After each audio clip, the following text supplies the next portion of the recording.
السلام علیکم دوست صبا، میں ہوں کیفر رضا اور آپ کو اپنے چینل پر خوش آمدید کہتا ہوں۔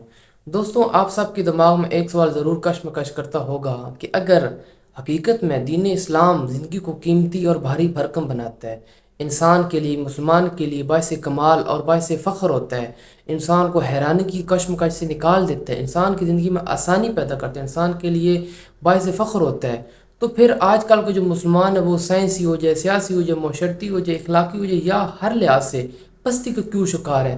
مسلمان جو دن بدن نیچے کیوں جا رہے ہیں؟ حالانکہ یہ چیز اسلام تو انسان کو عروج پر لے کے جاتا ہے۔ اگر آپ اپنے آس پاس یعنی آپ معائنہ کریں گے تو کشمیر کا مسلمان ہو، فلسطین کا مسلمان ہو، پاکستان کا مسلمان، انڈیا کا، برما کا، یا میں کہتا ہوں کسی بھی ملک میں دیکھ لیں آپ، جو مسلمان ہیں دن بدن پستی کی طرف جا رہے ہیں۔ حالانکہ اسلام تو ہمیں یعنی ایک پورا ضابطہ ہے، تو ہمیں ترقی کی طرف جانا چاہیے، لیکن ہم پیچھے کیوں جا رہے ہیں؟ تو ان سب کے جو جواب ہیں وہ انشاءاللہ اس ویڈیو میں آپ کو دیں گے۔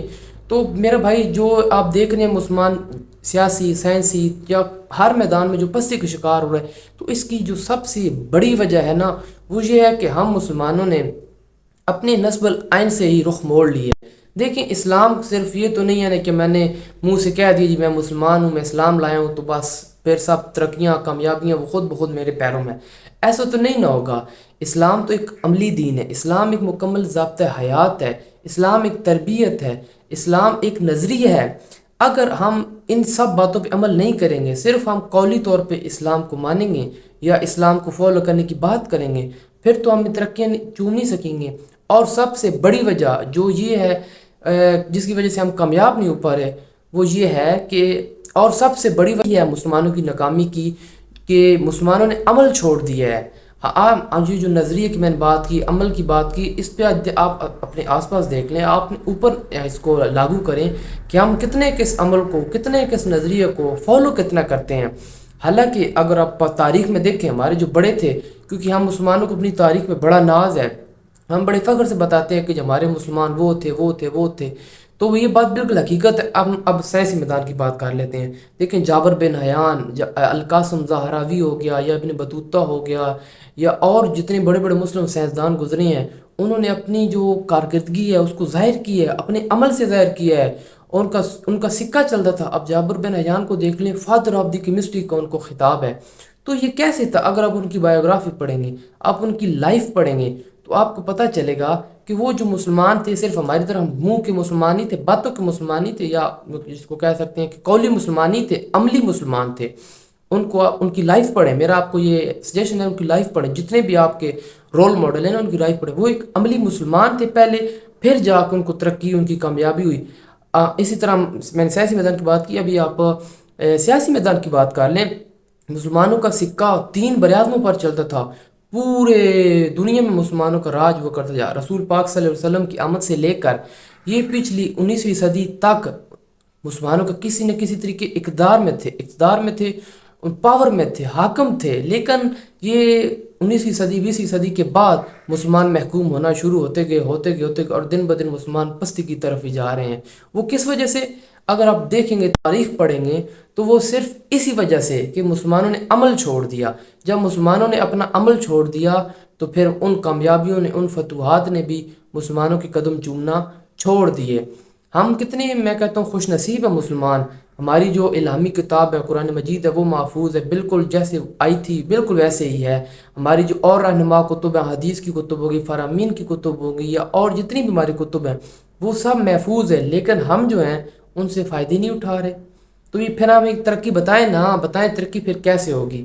حالانکہ جو دوسرے مذاہب میں دیکھیں، وہ کامیاب ہوتے جا رہے ہیں، لیکن ان کے جو کیا کہتے ہیں پہنچ کچھ بھی نہیں ہے۔ آپ کرسچنس کو دیکھ لیں، آپ یہودیوں کو دیکھ لیں، بدھسٹ کو دیکھ لیں، ہندوئسٹ کو دیکھ لیں، یا کسی اور کو دیکھ لیں، ان کی نہ کوئی تاریخ اتنی سٹرونگ ہے، نہ ان کی کیا کہتے ہیں کتب تک ان کی جو محفوظ نہیں ہے، بس ایسے چل رہے ہیں۔ کس کی بنا پر چل رہے ہیں؟ عمل کی بنا پر۔ لیکن جو مسلمان ہیں، انہوں نے عمل چھوڑ دیا، اور پھر ترقیوں نے بھی ان کے قدم چومنا چھوڑے۔ میں ایک چھوٹی سی مثال دیتا ہوں۔ رسول اللہ صلی اللہ علیہ وسلم کیونکہ ہمارے لیے رول ماڈل ہیں، ان کی زندگی کا، ان کا فرمان، وہ سب ہمارے لیے رول ماڈل ہے۔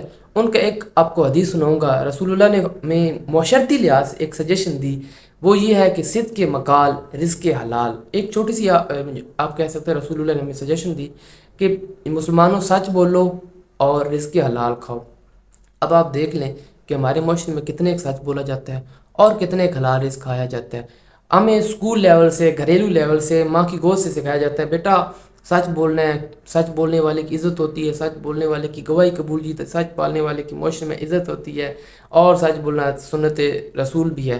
صرف سچ نہیں بلکہ جھوٹ کے جو ہیں وہ نقصانات بھی بتائے جاتے ہیں، یعنی جھوٹ بولنے والے کی گواہی قبول نہیں ہوتی، جھوٹ بولنے سے وقار خراب ہوتا ہے، عزت خراب ہوتی ہے، شخصیت خراب ہوتی ہے، لوگ باتوں کا یقین نہیں کرتے۔ لیکن آپ پھر بھی اپنے اوپر دیکھ لیں، آس پاس ہر طرف دیکھ لیں کہ کتنے ایک سچے ہیں اور کتنے ایک جھوٹے ہیں۔ اللہ کی قسم کچھ تو اتنا جھوٹ بولتے ہیں، اتنا جھوٹ بولتے ہیں کہ میں کہتا ہوں سمجھنا مشکل ہو جاتا ہے کہ یار اس نے جو اتنی بڑی تقریر کی ہے اس میں کوئی بات سچی بھی تھی؟ تو پھر آپ بتائیں، جب ہماری زبان سے سچ نہیں نکلے گا تو پھر ہماری دعاؤں میں اثر کس طرح آئے گا؟ اللہ پاک ہماری بات کس طرح سنیں گے؟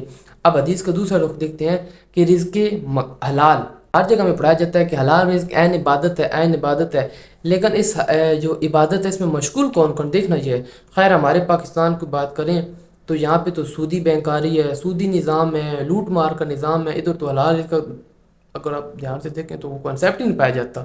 تو اسی وجہ سے ہمارے مال میں برکت نہیں ہے، ہمارے مال میں جو وسعت ہوتی ہے وہ نہیں پیدا ہوتی، نہ ہم اپنے صدقات نکالتے ہیں، نہ ہم خیرات نکالتے ہیں، نہ خمس نکالتے ہیں، تو پھر حلال رزق تو کیسے ہی ہوا؟ جب حلال رزق نہیں کھائیں گے تو پھر وہ حلال رزق والی برکت کس طرح آئے گی ہماری؟ جب ہم لقمہ حلال ہی نہیں کھائیں گے تو ہماری دعائیں کیسے قبول ہوں گی؟ اللہ پاک کی نصرت کیسے ہو؟ ہم دعائیں تو کرتے ہیں یا اللہ بدر و احد کی طرح فرشتے نازل کر، فرشتے نازل، او بھائی تب دیکھو وہ حلال رزق کھاتے تھے، سچ بولتے تھے۔ آپ لوگوں میں کیا وہ مسلمانوں والی خوبیاں ہیں؟ بالکل، جس طرح ان مسلمانوں کو کامیابی ملی ہمیں بھی مل سکتی ہیں، لیکن کب؟ جب ہم مسلمان عملی مسلمان بنیں گے۔ میں ایک آپ کو کہ رزق حلال کی بات جاری تھی تو ایک واقعہ سناتا ہوں کہ ایک عالم دین تھے، ان کا بیٹا تھا، اس نے کبھی کسی وہ بڑھیا کا جو گھڑا چھڑا ہوتا تھا اس میں پتھر مار دیا، تو وہ بڑھیا یعنی گلہ لے کے آ گئی۔ تو ان عالم دین نے عام باپوں کی طرح یہ نہیں کہ دے چپڑے مار اپنے بیٹے کو، ہاں بھائی تو نے ایسا کیوں کیا ہے؟ انہوں نے بڑے پیار سے اپنی جو زوجہ تھی ان سے پوچھا کہ محترمہ ہم نے تو اپنے بچے کو لقمہ حرام نہیں کھلایا تھا، تو پھر اس نے ایسی حرکت کیوں کی جس کی وجہ سے آج ہمارا سار جو ہے جھک گیا ہے؟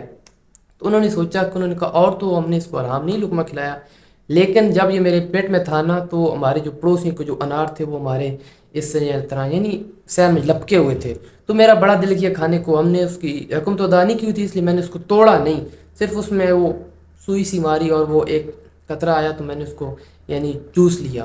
تو عالم دین حیران رہ گئے کہ دیکھو محترمہ کہ ایک لقمہ بھی نہیں بلکہ ایک قطرہ جو وہ مال جس کا ہم نے یعنی رقم ادا نہیں کی ہوئی تھی اس کو آج ہمیں یہ دن بھگتنا پڑ گیا۔ اور آپ دیکھیں جو پھر پلتے ہی حرام رزق پر ہے تو انہوں نے پھر گینگسٹر بننا ہے، کرمنل بننا ہے، انہوں نے پھر ملک لوٹنا ہی ہے نا۔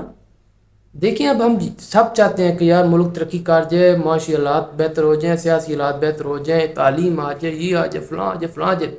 آپ کسی جیل گوار کو بھی بولیں گے نا کہ یار کیا بنے گا، وہ آپ کو تقریر اتنی بڑی کر دے گا، لیکن آپ جب عمل کی بات کریں گے تو بالکل سناٹا۔ بھائی یہ تو نہیں نا، بھائی عمل کرو، عمل جب تک ہم عمل نہیں کریں گے تب تک کامیاب نہیں ہو سکیں گے۔ میں اپنے آپ سے وعدہ کرتا ہوں، میں دیکھیں میں آپ ویڈیو بنا رہا ہوں نا تو سب سے پہلے میں اپنا وعدہ کرتا ہوں کہ یار میں ایک عملی مسلمان بنوں گا، خود عمل کروں گا، پھر جا کے کسی دوسرے کو مشورہ دوں گا۔ آپ جو بھائی ویڈیو دیکھ رہے ہیں آپ بھی اپنے دل پہ ہاتھ رکھنے وعدہ کریں کہ میں آج سے عمل کروں گا۔ دیکھیں ہم نے اپنی قبر میں جانا ہے اور کسی کو ٹھیکہ ہم نے تو نہیں لیا ہوا، آپ خود کی اصلاح کا وعدہ کر لیں، دن بدن دیکھیے گا معاشرہ خود بخود بہتر ہو جائے گا۔ انشاءاللہ ملتے ہیں اگلی ویڈیو۔